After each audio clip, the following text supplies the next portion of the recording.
Everyone, here I am back with another video lecture. और आज हम जिस चीज़ को डिस्कस करें वो हमारे पास है बेसिकली अल्नर नर्व। ठीक है, हम इससे पहले मीडियन नर्व, मस्कुलोक्यूटेनियस और एक्सिलरी नर्व को डिस्कस कर चुके हैं। आज हम अल्नर नर्व को डिस्कस करेंगे। ठीक है, अल्नर नर्व का नर्व रूट C8 से T1 है। ठीक है, हमारे पास जिसका नर्व रूट है वो C8 से T1 है।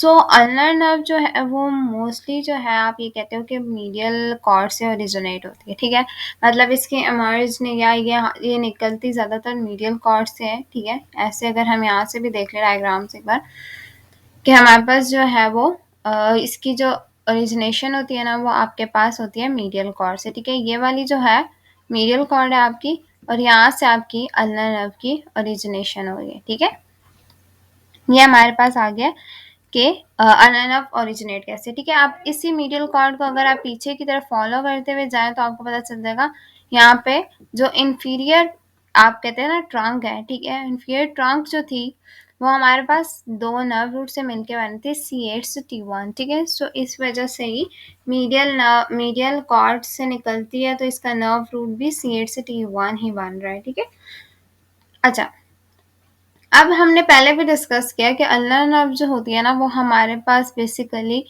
ब्रेकियल प्लेक्सिस में जो होती है वो लोअर बॉर्डर से ओरिजिनेट हो रही है पेक्टोरालिस माइनर के। ठीक है, अच्छा, अब ओरिजिनेशन के बाद अगर किसी को नहीं पता तो पेक्टोरालिस माइनर जो वो मसल है ना जो हमारे पास इस तरह से हमारे पास रिब्स के साथ अटैचमेंट देता है और दूसरी अटैचमेंट हमारे पास स्कैपुला के साथ देता है कोराकॉइड प्रोसेस पे। ठीक है, सो अब जो हमारे पास कोराकॉइड प्रोसेस पे अटैचमेंट है ना, ठीक है, उसके करीब से हमारे पास जो है वो क्या आप ये कहते हो ये वाला जो रीजन है ना यहाँ से हमारे पास आ रही होती है, यहाँ पे हमारे पास इमर्जन हो रही होती है आपकी अल्नर नर्व की। ठीक है, अच्छा, अब हमारे पास अल्नर नर्व यहाँ से इमर्ज हो रही है तो हम डायग्राम से एक बार देखते हैं। ठीक है, यहाँ से हमारे पास अल्नर नर्व जो है ओरिजिनेट हो रही है। अगर यहाँ से नजर आ रहा है स्कैपुला के बिल्कुल पास से ओरिजिनेट हो रही है। ठीक है, अच्छा, ओरिजिनेशन के बाद या इमर्ज होने के बाद उसने क्या किया, पेक्टोरालिस माइनर के लोअर बॉर्डर से साथ साथ जाते हुए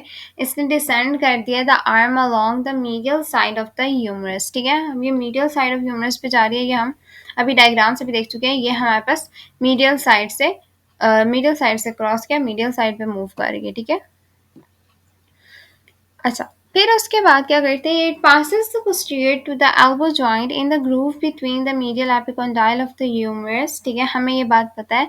बहुत ज़्यादा अगर किसी को नहीं पता तो ज़्यादातर ये होता है कि सब जब नर्व ज़्यादातर जब आपने कभी सुना हो स्टूडेंट एल्बो के बारे में तो स्टूडेंट एल्बो में भी बेसिकली ये होता है अल्नर नर्व जो होती है वो इम्पिंज हो जाती है हमारे पास किस रीजन पे, हमारे पास हो जाती है एल्बो जॉइंट के रीजन पे। ठीक है, एल्बो जॉइंट की जो पोस्टीरियर साइड है ना, फॉर एग्जांपल अगर मेरे को ये हमारे पास है एल्बो जॉइंट। ठीक है, तो एल्बो जॉइंट की जो पोस्टीरियर साइड होती है ना यहाँ से अल्नर नर्व क्रॉस कर रही होती है। तो क्या होता है कि अगर कोई बहुत ज़्यादा कॉन्टिन्यूसली इसी पोजीशन में अपने हैंड को रखता है और ये वाली चीज़, ये वाला जो रीजन है वो किसी सरफेस के साथ कांटेक्ट में होता है, फॉर एग्जांपल किसी टेबल के ऊपर रखा हुआ है या किसी बुक के ऊपर रखा हुआ है या किसी बंदे के बैठने का तरीका ऐसा है कि वो हर वक्त यूं रखता है, तो it can cause student elbow. एक कंडीशन है जिसमें हमारे पास बेसिकली अल्नर नर्व इम्पेंज हो रही होती है ड्यू टू डिफरेंट उसके डिफरेंट कॉजेज हो सकते हैं। ठीक है, वो अभी हम यहाँ पे डिस्कस नहीं कर रहे। ठीक है, सो अब उन्होंने कहा है पोस्टीरियर साइड से गुजरने के साथ साथ जैसे पोस्टीरियर साइड से एल्बो जॉइंट पे गुजरती है ना तो साथ ही के मीडियल एपिकोंडाइल के पास से ना आपके पास वापस इंटीरियर साइड पे आ रही होती है। ठीक है, अच्छा, अब होता क्या है कि एपिकोंडाइल से जैसे मीडियल एपिकोंडाइल से गुजरी है ना ह्यूमरस के और ऑलिक्रोनॉन प्रोसेस ऑफ द अल्ना से, ठीक है, हमारे पास एक ग्रुप बना हुआ है वहां से पास हो रही है, उन्होंने बता दिया। ठीक है, और अब उन्होंने थोड़ा सा डिस्क्रिप्शन दे दिया कि ये हमारे पास ग्रूव जो है वो फाइब्रस शीट का बना होता है जो क्यूबिटल टनल बनाता है, जहाँ पे हमें पता है क्यूबिटल टनल सिंड्रोम में पहले भी एक बार मैं डिस्कस कर चुकी हूँ कि कार्पल टनल के अलावा क्यूबिटल टनल सिंड्रोम में थे जिसमें हमारे पास बेसिकली जो इन्वॉल्व हो रही थी वो अल्नर नर्व इन्वॉल्व हो रही थी। ठीक है, अब क्या होता है जो नर्व जो है वो पोजेस कर जाती है considerable mobility to stretch around the elbow as it flexes, although the nerve can be easily irritated at this site owing its superficial location, it then passes between the, अच्छा, अब उन्होंने ये बात की कि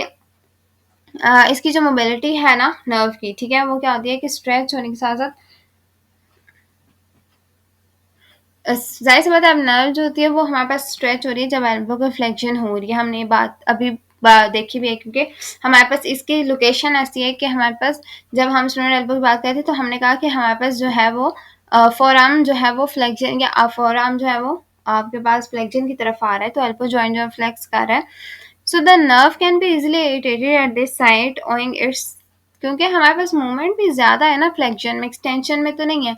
तो एल्बो जॉइंट पे flexion में मूवमेंट ज़्यादा है, तो इस पोजीशन में इरिटेशन के चांसेस भी ज़्यादा आ रहे हैं, ठीक है। It then passes between the humeral and ulnar heads of the flexor carpi ulnaris muscle, ठीक है। उन्होंने कहा ह्यूमरल और अल्नर हेड्स जो थे फ्लेक्सर कार्पाई अल्नारिस मसल के, उनके बीच में से पास करेगी।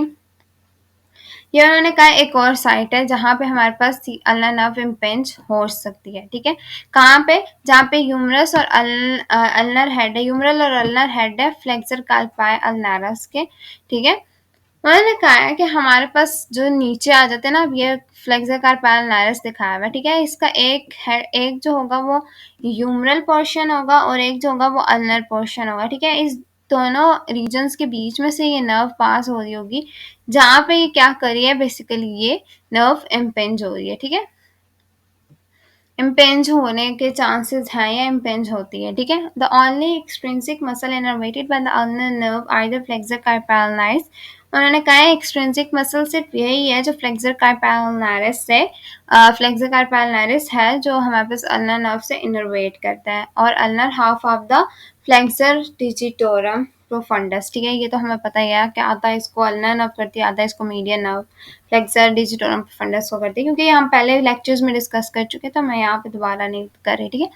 So the ulnar nerve enters the hand through a trough formed by the pisiform bone and hook of the hamate bone and is covered by the volar carpal ligament and palmaris brevis forming the tunnel of Guyana। अच्छा, अब जो इसकी next impingement होती है ना, वो हमारे पास hand के रीजन पे होती है, पाल्मर साइड पे बेसिकली, या आप ये कह सकते हो ये हैंड के रीजन पे जो होती है बेसिकली होती है, और ये टनल ऑफ गायन में होती है, ठीक है। टनल ऑफ गायन आपको उन्होंने बता दी पिसिफॉर्म बोन और हुक ऑफ हैमेट के बीच में बनता है, ठीक है।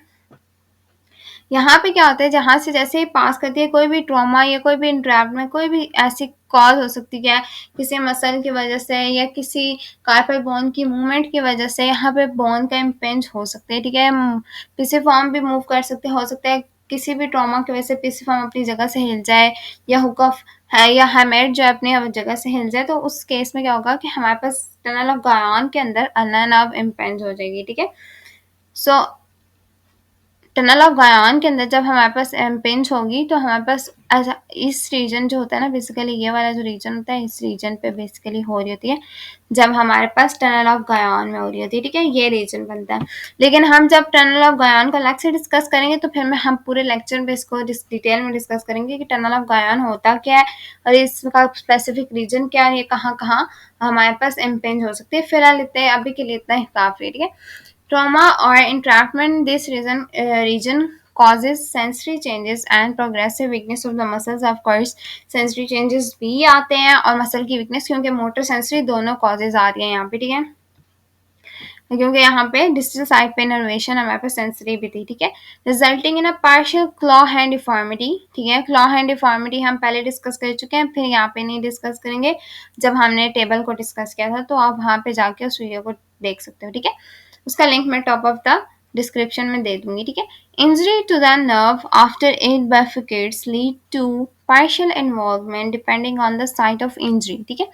अब उन्होंने कहा है अगर इंजरी जो नर्व की आफ्टर 8 bifurcates, तो उसमें पार्शियल इन्वॉल्वमेंट होती है टू द साइड, ठीक है। समटाइम्स ऐसा होता है ना, कुछ एरियाज में ऐसा होता है कि आप बाइफिकेट करने के बाद जब इंजरी होती है, तो समटाइम्स कुछ एरिया का सिर्फ सेंसरी पोर्शन डिस्टर्ब होता है, कुछ का सिर्फ क्या कहते हो आप मोटर पोर्शन डिस्टर्ब होता है। तो हमारे पास ये उन्होंने कॉज बताई हुई है, ठीक है। हम एक बार इसको फिर से डायग्रामेटिकली डिटेल में देख लेते हैं, ठीक है। अल्नर नर्व जो थी वो मीडियल कॉर्ड से ओरिजिनेट होती थी, मीडियल साइड पे ही मूव कर रही थी, बिल्कुल हमारे पास यहाँ से पेक्टोरालिस माइनर के नीचे से लोअर बॉर्डर से गुजरती हुई हमारे पास कहाँ तक आ जाती है, हमारे पास एल्बो जॉइंट पे, एल्बो जॉइंट पे पोस्टीरियरली आती है। अब फिर क्या होता है कि जैसे मीडियल कॉन्डाइल से क्रॉस करती है तो फिर ये एंटीरियर आना स्टार्ट हो जाती है, ठीक है। इनके आने से पहले ये क्या करता है, फ्लेक्सर कार्पल नायरिस को जो है सप्लाई दे दिया, फ्लेक्सर डिजिटोरम प्रोफंडस को दे दिया, ठीक है। फिर ये नीचे आती है हमारे पास हैंड में जैसे एंटर करती है तो हमारे पास क्यूटेनियस ब्रांचेस हैं, ठीक है। क्यूटेनियस ब्रांचेस हैं, पल्मैरिस ब्रेवियस को दे रही है, जो एरेक्टर डिजिटी को एडेक्टर्स को दे रही है, ओपोनेंट्स को, फ्लेक्सर्स को, जो हमारे पास डिजिटी कॉनिटिक है, ठीक है। और दूसरा हमारे पास एडेक्टर पॉलिसिस है, फ्लेक्सर पॉलिसिस है, ब्रेवियस, ठीक है। डॉर्सल इंट्रोशियाई है और पोलर इंट्रोशियाई है, ठीक है। इन सारों को सप्लाई, मोटर सप्लाई जो है हमारे पास इनर्विया मोटर इनोवेशन जो है वो अल्नाना दे रही है, ठीक है। ये सारे जो हैं ये मसल्स जो हैं वो हैं इनकी सप्लाई है अल्नाना, ठीक है। दूसरा ये कि यहाँ पे इस रीजन पे टनल ऑफ गयान पे एक इम्पिंजमेंट है, एक इम्पिंजमेंट हमारे पास फ्लेक्सर कार्पल नायरिस की पोर्शन पे होती है, समटाइम्स मीडियल एपिकॉन्डाइल पे भी होती है, ठीक है। या due to continuous pressure, over pressure की वजह से यहाँ पे भी हो सकता है इशू, ठीक है। और तीसरी जो होती है वो हमने कहा था एल्बो जॉइंट की पोस्टीरियर रीजन पे होती है, ठीक है, पोस्टीरियर साइड पे होती है। और इसकी सेंसिटिव डिस्ट्रीब्यूशन जैसे डायग्राम बताती है, पोस्टीरियर साइड पे भी यही रीजन है, ठीक है, और एंटीरियर साइड पे भी यही रीजन है, ठीक है। So thanks for watching. अगर फिर भी कोई चीज़ समझ आए तो कमेंट सेक्शन में पूछ सकते हैं। और बाकी जो इसमें डिफॉर्मिटीज़ वगैरह है वो हम पहले डिस्कस कर चुके हैं, इसलिए मैं इतना डिटेल में नहीं गई। पर जब हम अलग से नर्व्स को डिस्कस करेंगे या जब डिटेल में एनाटमी के पोजीशन से डिस्कस करेंगे, वहाँ पे हम डिस्कस कर लेंगे। अभी थेरा के लिए इतना काफ़ी है, ठीक है। So thanks for watching. अगर फिर भी कोई चीज़ समझ ना आए तो कमेंट सेक्शन में आप पूछ सकते हैं, और कोई भी प्रॉब्लम हो तो आप कमेंट सेक्शन में मुझसे पूछ सकते हैं, या आप इंस्टाग्राम पे जाके मुझे टेक्स्ट कर सकते हैं, डीएम कर सकते हैं। Thanks for watching.